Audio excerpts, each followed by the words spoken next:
2016년 1회 임상심리사 2급 필기의 네 번째 과목 임상심리학입니다. 61번부터 보겠습니다. 행동치료를 위해서 현재 문제에 대한 기능 분석을 하면 규명할 수 있는 요소가 아닌 것은 무엇인가인데요. 여기서 키워드는 기본적으로 행동치료, 행동주의적 관점을 반영한 것이라고 볼 수 있겠고요.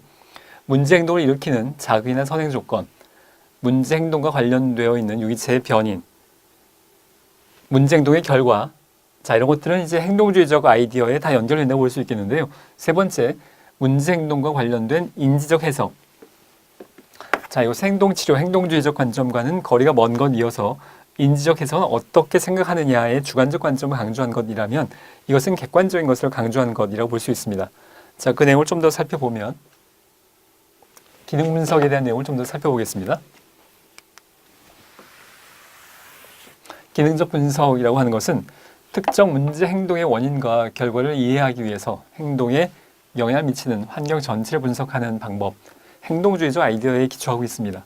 즉 어떤 상황에서 그 행동이 일어나고 어떤 결과가 그 행동을 계속 유지하게 하는지를 분석하는 것으로서 행동치료에서 사용하는 방법 중에 하나입니다.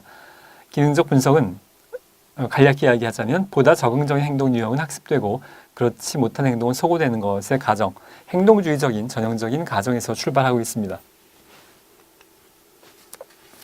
자, 62번에 건강심리학 분야의 주된 관심 영역과 가장 거리가 먼 것은 무엇인가인데요. 자, 우울증은 물론 이제 다른 그 정신장애에 비하면 비교적 보통 사람들이, 일반 사람들이 많이 겪을 수 있는 장애이긴 합니다만 흡연이나 비만이나 알코올 남용에 비하면 현저하게 정신장애에 가까운 특성이죠. 지금 건강심리학에서는 이런 현저한 정신장애를 다루고 있는 것이 아니라 흡연과 비만, 알코올 남용 같은 문제를 다루고 있습니다. 자, 건강심리학의 내용을 좀 더 살펴보면 건강의 유지 및 증진, 질병의 예방 및 치료를 목적으로 합니다. 심리학적인 이론과 방법을 동원하는데 현대인들의 주된 질병 및 사망의 원인을, 그러니까 전체로 보자면 정신장애를 경험하는 숫자는 사실 소수일 텐데요. 그렇지 않고 현대인들에게 다수가 경험하고 있는 주된 질병 및 사망의 원인을 심리사회적 관점에서 보는 것입니다. 건강에 대한 관심이 증폭되면서 현재 발전하고 있고요. 전통적인 임상심리학이 불안장애나 우울장애 등 정신병적인 병리에 초점을 둔 반면에 건강심리학은 정신적 병리와 함께 암이나 심혈관 질환 등 신체적 병리에 관심을 가져서 보다 현대의 많은 사람들이 경험할 수 있는 심리적 어려움에 관심을 갖습니다. 신체적 질병이 특히 생활 습관이나 스트레스에 대한 대처 방식과 밀접히 연관을 가진다는 점을 강조하고 있고요. 연구와 임상 실제를 통해서 신체적, 심리적, 정신적 건강 증진 및 유지를 목표로 합니다. 그래서 관련된 주제들이 금연, 체중 조절, 스트레스 관리 등에 관련된 다양한 프로그램을 연구하고 개발되고 시행되고 있습니다. 자, 63번 문제를 보면 학생 상담 시에 어떤 학생이 또래들에게 가장 선호되고 혹은 그렇지 못하는가를 확인해 보기 위한 사회관계 특정법, 그냥 소시오그램이라고 이제 표기할 때도 있는데요. 상담자가 사회관계 특정법을 사용할 경우에 유의사항으로 틀린 것은 무엇인가 합니다. 유의미한 결과를 얻어내려면 학생들 간에 교류하는 시간이 충분해야 됩니다. 만나자마자 하는 것은 아직 사회적 관계가 충분하게 형성되지 않았기 때문에 나름대로의 충분한 시간, 세션이 진행된 후에 진행을 해야 되겠고요. 학생의 연령대가 어릴수록 반응이 솔직하고 신뢰도와 타당도 높다인데요. 자, 이 부분이 이제 틀린 내용이라고 볼 수 있습니다. 정답은 2번인데요. 사회적 관계라는 것은 어느 정도의 성숙을 전제로 해야 그래야 좀 더 정확한 분석이 가능하다고 봤을 때 학생의 연령대가 너무 낮으면 아직 사회적 관계가 성숙되지 않아서 정확한 분석이 어려울 수 있겠습니다. 어릴수록이 아니라 좀 더 성장할수록 반응이 신뢰도와 타당도가 높다고 할 수 있습니다. 집단의 오타입니다. 집단의 크기가 유용한 정보를 제공해 줄 수 있기 때문에 집단의 크기가 너무 크거나 너무 작은 것은 바람직하지 않겠고요. 이것은 집단 상담의 전반적인 특징에 해당되겠고요. 유의미한 집단 활동이 있어야 학생들 간의 교류가 일어나기 때문에 상담자는 학생들에게 의미 있고 친숙한 활동을 선택해서 제공하는 것이 필요하겠습니다. 이 소시오그램에 대한 내용을 좀 더 살펴보면 사회관계 측정법이라고 합니다만 그냥 짧게 사회도, 저 도는 그림을 이야기하는 한자어고요. 사회도는 집단에 내재되어 있는 견인과 반발의 역학적 긴장 관계를 기술해주는 그림 형태의 검사 방법인데요. 집단 성원의 선택 및 배척을 개괄해서 나타내는 도형적 방법, 잠시 후에 보겠습니다. 집단 성원을 표시하는 기하학적 도형과 연결되는 여러 가지 종류의 선으로 구성이 되고요. 이러한 사회도를 통해서 각 개인이, 그러니까 지금 집단에서의 각 개인이 집단 내에 차지하고 있는 위치나 개인의 행동 특성 및 집단의 구조 특성 등을 시각적으로 확인할 수 있습니다. 자, 이런 내용인데요. 지금 7명의 집단 성원이 있는 집단 상담 과정이라고 보시면 되겠고요. 이 7명의 상호관계를 측정하고자 간단한 설문지를 통해서 측정을 하게 되는데, 그 내용들이 뭐냐면 상대방에게 어떤 정도의 매력을 느끼고 있는지, 또 상대방에게 무관심한지, 또 상대방에게 반감을 가지고 있는지를 다 측정을 응답하도록 해서 이걸 종합해서 그림으로 표현한 겁니다. 거기에 따른 화살표의 형태는 뭐 물론 딱 정해진 공식이 있는 것은 아닙니다만 각각에 따라서 뭐 점선을 표현하기도 하고 실선을 표현하기도 하고.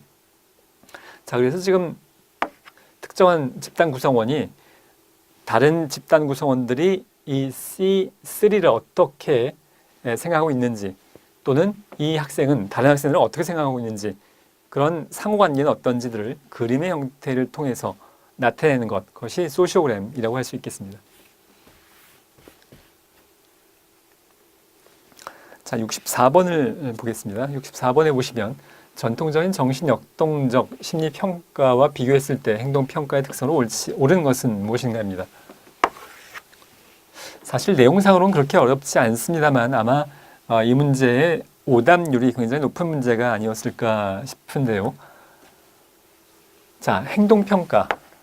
기본적으로 행동주의적 입장, 그리고 정신역동과 비교했을 때 행동주의적 입장이 굉장히 특징적인 비교되는 특징들이 있겠는데요. 그 내용을 잘 이해하고 있는가입니다. 행동의 무의식적 동기를 파악할 수 있거나 문제 행동의 주요 원인을 내적인 심리 과정을 찾는 것. 자, 이것은 행동주의적 관점에서는 전혀 관심이 없습니다. 행동주의에서는 심리 내면, 무의식 전혀 관심이 없죠. 이것은 정신역동에서 관심을 갖고 있는 것이겠고요. 세 번째, 가설연역법을 적용해서 환경윤을 규명한다. 옳은 것은 3번인데, 자, 이게 좀 설명이 필요해 보입니다. 가설연역법을 행동평가, 행동주의에서만 채택하지는 않습니다. 기본적으로 가설연역법은 과학적 방법론으로서 굉장히 포괄적인 개념이죠.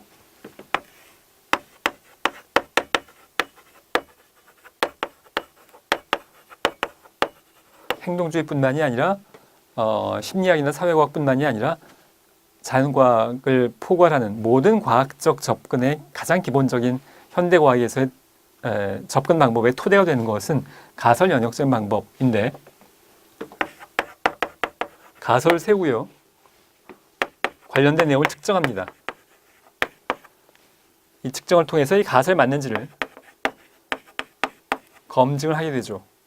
현대적인 이 과학적 방법론에서는 이 검증 단계에서 굉장히 많은 통계 기법이 복잡하게 적용이 되고 필요에 따라서는 물론 통계적 양적인 숫자로 된 양적인 기법뿐만이 아닌 질적인 것도 적용을 합니다만, 기본적으로 과학을 추구하는 자연과학을 다 포함합니다. 가설, 측정, 검증 이런 단계인 건데, 행동주의에서는 이게 상당히 가능합니다. 가설 연역적 방법을 적용해서 환경윤을 규명하는 게 가능한 것이 이 측정이 가능하기 때문입니다. 가설을 세우고 예를 들자면 토큰 경제를 사용하면 정신장애, 정신분열 환자들의 문제 행동이 감소할 것이다 라고 가정을 세우고 실제로 토큰 경제라는 행동주의 기법을 적용해 보는 겁니다. 어떤 특정 병원에서 수십 명의 환자를 대상으로 측정 문제 행동이 감소했는지를 데이터를 수집하고 그 데이터를 가지고 이 가설이 맞는지를 통계적인 방법 또 그 외의 방법으로 검증해 보는 것. 그런데 이런 그 일련의 과정이 가능하려면 측정이 가능해야 되는 건데 행동주의는 그게 가능하다는 얘기고요. 지금 문제에서 지금 의도가 있는 바는 뭐냐 하면 전통적인 정신역동 심리평가와 비교할 때 전통적인 정신역동에서는 이 측정이 불가능합니다. 가설까지는 세울 수 있죠. 초자, 자아가 어떻고 이런 정도의 가설은 세울 수 있겠는데 도대체 무의식적 동기와 심리 내적 과정에 대해서 측정할 수 있는 방법, 도대체 무의식이 어떻게 어떤 내용의 무의식이 어떻게 지금 진행되고 있는지 현대과학으로도 측정할 방법이 현대 MRI 같은 걸로도 측정할 방법이 전혀 존재하지 않아서 가설은 세울 수 있지만 측정도 못하고 당연히 검증도 못합니다. 현대 과학적 접근 반복론이 이 정신역동에는 적용이 되기 어렵다라는 아이디어를 지금 묻고 있는 겁니다. 가설 연역적 방법을 적용해서 환경연을 규명하는데 행동평가, 행동주의에서는 이게 어느 정도 가능하고 정신역동은 안 된다의 내용을 알고 있는지를 묻고 있는 상황입니다. 자, 네 번째, 특정 정신장애 진단을 목표로 하는 경우가 많이 있습니다. 자, 일단 행동평가는 진단을 목표로 하진 않습니다. 틀린 내용이라고 할 수 있고요. 자, 그래서 정답은 옳은 내용은 3번입니다.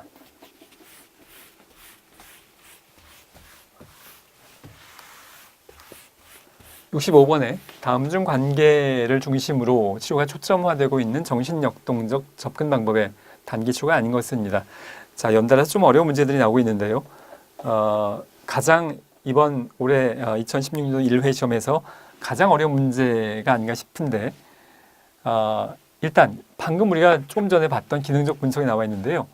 정신역동적 접근 방법과 전혀 다른 행동주의적 기법이어서 일단 다른 게 뭔지 잘 모른다고 하더라도 3번을 골라낼 수는 있겠습니다. 우리가 조금 전에 문제에서 봤던 61번의 문제에서 봤던 그 기능 분석, 그 내용이어서 이건 행동주의적 관점인데요. 자, 1번, 2번, 4번의 내용을 좀 더 살펴보면 간략히만 볼 텐데요. 자, 기능적 분석은 앞에서 봤던 내용이고요. 단기적 역동치료의 주요 방법이 여러 가지가 있습니다만 루볼스키라는 학자가 핵심적 갈등 관계 주제라는 해석과 통찰 초점을 두는 연구를 시도했고요. 시프네우스, 분리불안과 애도 반응의 극복을 목표로 불안 유발 단기 치료를 제안했습니다. 맨이라는 학자는 분리개별화의 갈등에 초점을 두고 대상관계 접근의 단기 치료를 제안하고 있는데요. 우리가 시험에 대응하는 관점에서 이걸 하나하나 다 이것은 기출문제로서 반복돼서 나올 만큼의 내용은 아니고 굉장히 깊은 내용이기 때문에 반복해서 출제될 내용들은 아닙니다. 그렇다고 봤을 땐 이걸 하나하나 대응하기는 굉장히 비효율적이라고 해당이 된다고 볼 수 있겠고요. 자, 난이도를 높이기 위해서 출제한 것이다라고 넘어가시면 될 것 같습니다. 자, 66번의 내용을 살펴보면 임상적 면접에서 사용되는 바람직한 의사소통 기술에 해당하는 것은 무엇인가입니다. 아주 평이한 문제입니다. 이것은 면접자 자신의 사적 이야기를 꺼내는데 주저하지 않는다인데요. 이 내용도 제가 이론 시간에 아주 반복해서 여러 번 말씀드렸던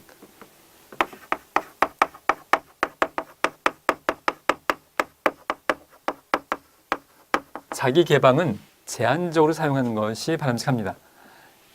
주저하는 게 아니고 그러니까 면접자 자신의 사적 이야기를 자기 개방, 자기 노출에 대한 내용인데요. 가출 청소년 집단 프로그램을 진행할 때 상담자가 나도 10대 때 여러 번 가출해봤어 라고 자기 개방을 하는 것이 유리할 수도 있지만 그것은 제한적으로 상담 목적에 부합한다고 판단됐을 때에 한해서 제한적으로 하는 것이지 주저함 없이 아무 때나 하면 할수록 좋은 것은 아니라고 정리될 수 있습니다. 자, 이것은 그러니까 틀렸고요. 침묵이 길어지지 않게 하기 위해서 면접자는 즉각적인 내담자가 한 1초, 2초 정도 침묵을 지키고 있다고 해서 바로 어떤 개입을 하고 있는 것은 적절하지 않아서 침묵 자체가 뭔가 메시지를 전달하고 있고 생각을 정리하는 과정일 수도 있고 그것이 감정적인 어떤 표현으로 해석될 수 있는 것이라면 침묵을 기다려주는 것이 기본적으로 상담자에게 필요한, 물론 중간에 개입할 수도 있겠습니다만 침묵을 기다려주는 것이 우리에게 필요한 자세 중에 하나라고 할 수 있겠습니다. 세 번째, 폐쇄형보다는 개방형 질문추를 사용하는 것. 자, 뭐 너무 평이하게 정답을 고르는 데는 어려움이 없습니다. 바람직한 의사소통 기술 개방형 질문추로 합니다. 내담자의 감정보다는 얻고자 하는 정보에, 정보도 중요할 수 있습니다만 감정을 빼놓고 정보만, 우리가 행정적 어떤 행정가도 아니고 우리는 내담자의 감정이 굉장히 중요합니다. 두 가지 다 중요하죠. 정답은 3번입니다. 67번에 다음 중 기준, 노험에 관한 설명으로 가장 적합한 것은 무엇인가인데요. 측정한 점수의 일관성 정도를 제공해 주는 것, 이것은 신뢰도에 대한 내용이고, 검사 실시와 과정이 규정된 절차에서 이탈된 정도를 제공해 주는 것, 해당되지 않습니다. 3번에 특정 집단의 전형적인 또는 평균적인 수행 지표를 제공해 주는 것, 이것이 이제 그 노험에 해당하는 내용인데요. 4번의 연구자가 측정 의도에 따라 측정되었는지, 이것은 타당도에 해당하는 내용입니다.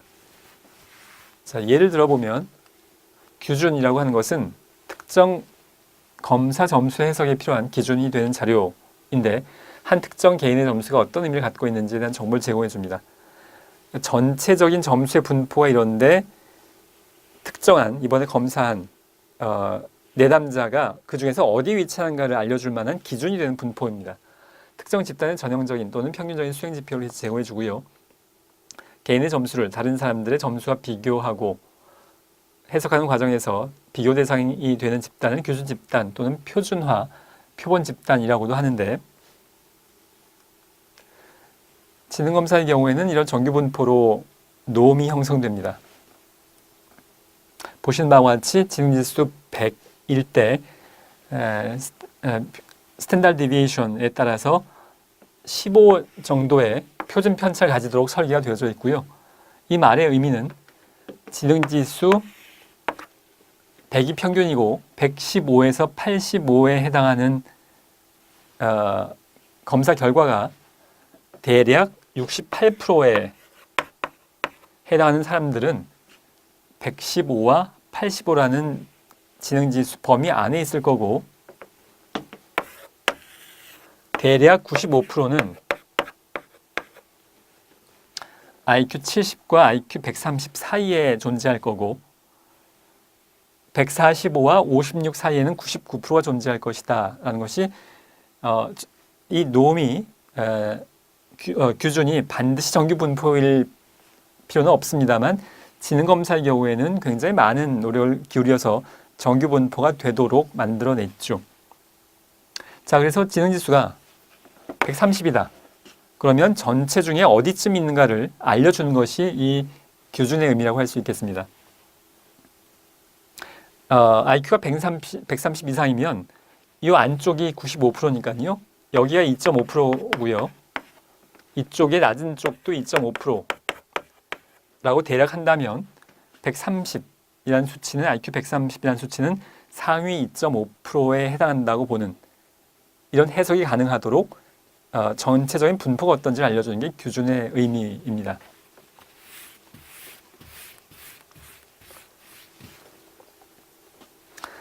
자, 68번을 보도록 하겠습니다. 내담자에게 얻은 정보에 대한 비밀 보장에 관련된 설명은 틀린 것인데요. 내담자에게 얻은 정보에 대한 비밀 보장을 중요시해야 되는 것은 뭐 너무나 기본적인 원칙이라고 할 수 있겠고, 내담자 자신이나 타인에게 명백한 위험을 초래하게 되는 경우에도 비밀 보장은 준수되어야 한다인데, 자, 이것은 아마 여러분들이 뭐 너무 익숙하게 알고 있는 대표적인 비밀 보장을 지킬 수 없는 예외적인 상황일 텐데,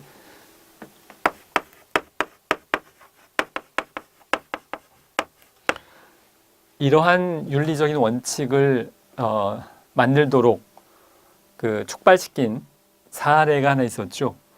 타라소프라는 여대생, 미국의 캘리포니아 대학의 타라소프라는 여학생이 있었는데요. 남자친구가 있었고요. 이 남자친구가 상담을 받고 있었습니다. 여기가 내담자고 여기가 상담자인데, 이 내담자 남자친구가 현재 사귀고 있는 타라소프라는 여학생이 여행을 갔는데 여행 갔다가 돌아오면 이 여학생을 살해할 거다 라고 상담자에게 이야기를 했고, 비밀 보장의 원칙상 이 얘기를 하지 않는 것이 원칙이긴 합니다만 실제로 이 내담자가 여학생을 살해했습니다.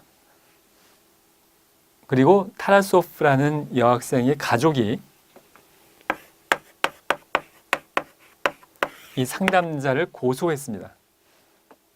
상담자에게 살인에 대한 언급이 되어졌다면 이것의 경고를 타라소프라는 여학생 본인에게나 또는 가족들에게 경고를 할 윤리적 의무가 있는 것이 아니겠는가 라고 가족의 문제제기를 했고, 캘리포니아 법원이 가족의 손을 들어줬습니다. 즉 상담자가 의무를 다하지 않았고 법적 책임이 있다 라고 벌금을 부과하는 상황이 있었는데요.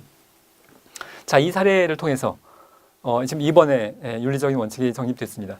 내담자 자신이나 타인에게 명백한 위험을 초래하게 되는 경우에는 비밀 보장을 지키지 않고 필요한 조치, 경찰에게 신고를 한다거나 만약에 이 내담자가 자살하겠다 라고 한다면 그것이 구체적이고 임박하고 현실적이라고 판단된다면 내담자의 가족에게 알려서 내담자가 자살을 하지 않도록 그걸 예방할 수 있는 조치를 취하는, 그것이 상담자로서의 윤리적 의무에 해당한다고 일반적으로 이제 정리가 된 셈이죠.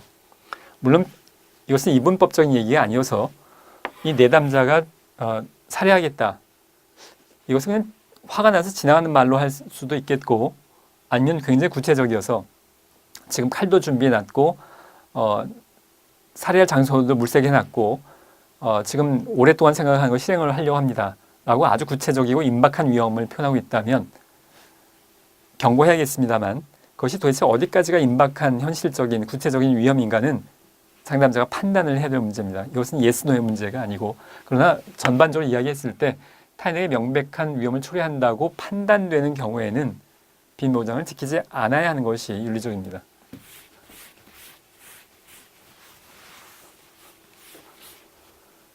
자, 적절한 시기에 내담자들에게 비밀 보장의 법적인 한계에 대해서, 그러니까 비밀 보장이 원칙인 것도 알려주되 비밀 보장을 어떠한 때는 지키지 못할 거다라는 것도 알려줘야 된다는 겁니다. 전문적인 관계에서 얻은 정보나 평가 자료는 전문적인 목적을 위해서만 토론되어야 합니다. 내담자에 관련된 정보 상황을 슈퍼비전을 받거나 전문가의 자문을 받거나 토론하는 과정에서 상당 부분 비밀 보장을 지키지 않고 공개되어질 수 있겠는데요. 자, 그 전문 목적으로만 사용이 되어져야 한다는 내용입니다. 자, 이러한 비밀 보장의 예외 또는 제한이라고도 표현하는데 고려되어, 그러니까 이것은 yes, no의 문제가 아닙니다. 고려될 수 있는 상황, 얼마나 구체적이고 임박한 상황인지를 판단을 해야 되는 건데요. 그런 내용들이 이제 이런 내용들입니다. 자타의 상해로부터 보호하기 위한 경우, 자신과 타인, 클라이언트에 이익이 되는 경우, 중학교 3학년 내담자 여학생이 임신을 했는데 가족에겐 절대 알리지 말아달라, 비밀을 지켜달라라고 한다고 하더라도 우리나라 상황에서는 부모의 개입 없이 이 중학교 3학년 정도의 임신을 한 상황이 적절하게 처리가 되기 어렵다라면 내담자가 비밀을 원한다고 하더라도 판단에 따라서 부모에게 알릴 수도 있다고 보여집니다. 뭐 그 외에도 마찬가지 다 상황이죠. 미성년 내담자의 정보를 보호자가 요청한 경우라든가 법원의 요청이 있는 경우, 전문적 자문의 슈퍼비전을 구하기 위한 경우, 내담자를 의뢰할 경우 타기관에 비용을 청구하기, 바우처 같은 경우에 정부기관에 비용을 청구할 때 인적사항을 얘기해야 될 거니까요. 자, 이런 경우에 고려되어질 수 있습니다.